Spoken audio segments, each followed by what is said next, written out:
Welcome to Slow American English, the podcast for learners of American English. I'm your host, Karen Tolliver. This is episode number 51, U.S. Measurement System. Subscribe to this podcast feed anywhere you get your podcasts. Become a website subscriber for free at www.slowamericanenglish.net. Find free transcripts there, plus links to become a patron and to buy workbooks. I hope you enjoyed my first Plus episode that posted March 1st. Look for more Plus episodes in the future. And remember that the fourth Slow American English workbook is now available on Amazon. Like the first three, this workbook has all the transcripts, bonus material, exercises, and answer keys for all the podcast episodes for an entire year.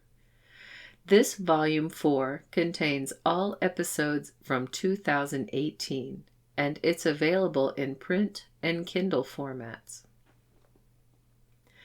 You can use the workbooks either with the podcast or without it. Teachers can use it for listening and reading comprehension and discussion. Students can use it for self-study. For links to buy all my workbooks, visit www.slowamericanenglish.net. This episode has free bonus material.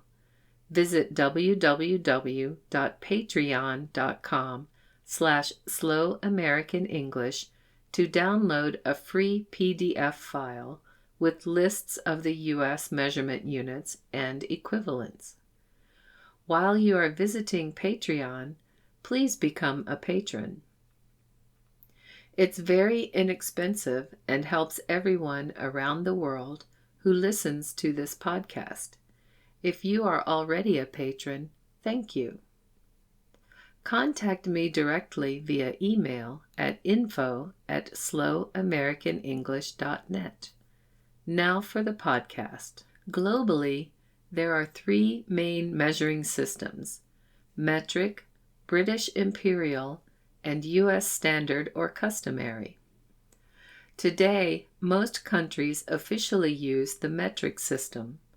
In fact, even Britain officially converted to the metric system in 1965. The U.S. system comes from the old British imperial system.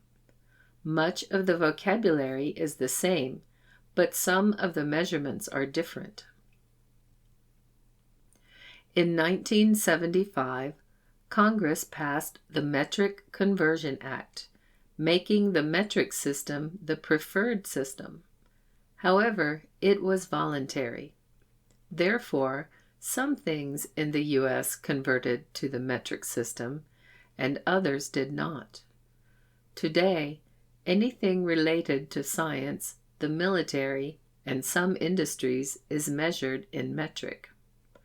However, most everyday measurements still use the U.S. system. For example, we buy gasoline by the gallon, measure flour by the pound, and drive in miles per hour, mph. On packaging, especially food, weights are given in U.S. units, but most packages also list the metric equivalent just after the U.S. measurement. There are a few exceptions, such as larger soft drink bottles are liters, medicine is in milligrams, some car parts are in millimeters, but distance is in miles, yards, and inches. Dry weight is in pounds and ounces. Liquid volume is in gallons, quarts, cups, and ounces. Note that some measuring words, such as ounce, are used for both dry and liquid, especially for cooking recipes. To find accurate conversions, use an app or a website that has a converter. For a list of tables with the U.S. measurement units and equivalents, visit my Patreon page at www.patreon.com/slowamericanenglish. There you can download a free PDF file containing these tables and some metric conversion tables too. Here are some general tips. A quart is a little larger than a liter. There are 32 ounces in a quart. 4 quarts equal a gallon. An inch is about the size of the end of your thumb. There are 12 inches in a foot. A foot is based on the size of a man's foot. There are 3 feet in a yard. A yard is a little longer than a meter. 2/3 of a mile is about 1 kilometer. 32 degrees Fahrenheit is 0 degrees Celsius. 32 equals 0. 61 degrees Fahrenheit is about 16 degrees Celsius. Just reverse the numbers. 61 equals 16. 82 degrees Fahrenheit equals 28 degrees Celsius. 82 equals 28. 1 pound is about half a kilogram. Language notes. A dozen is 12. A baker's dozen is 13.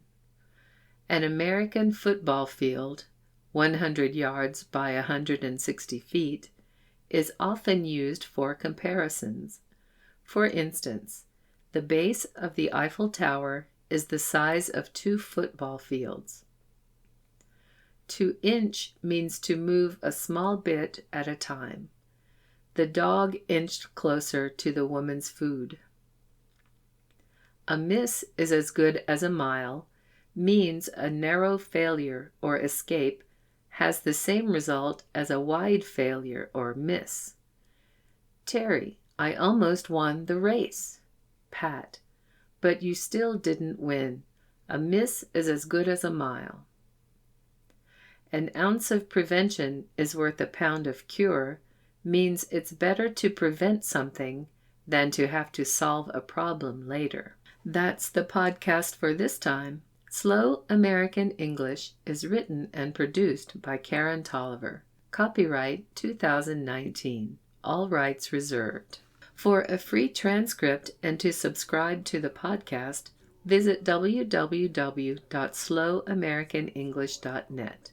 You can also subscribe via Apple Podcast, Google Play Music, TuneIn, and any other podcast feed reader. Don't forget to download your free bonus material for this episode.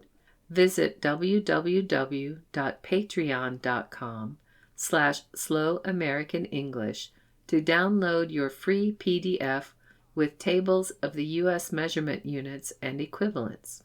Theme music for this podcast is written and performed by S.W. Campbell and used by permission. Find more music by this artist at www.soundclick.com/SWCAMPBELL. This has been Slow American English. I'm Karen Tolliver. Thank you for listening.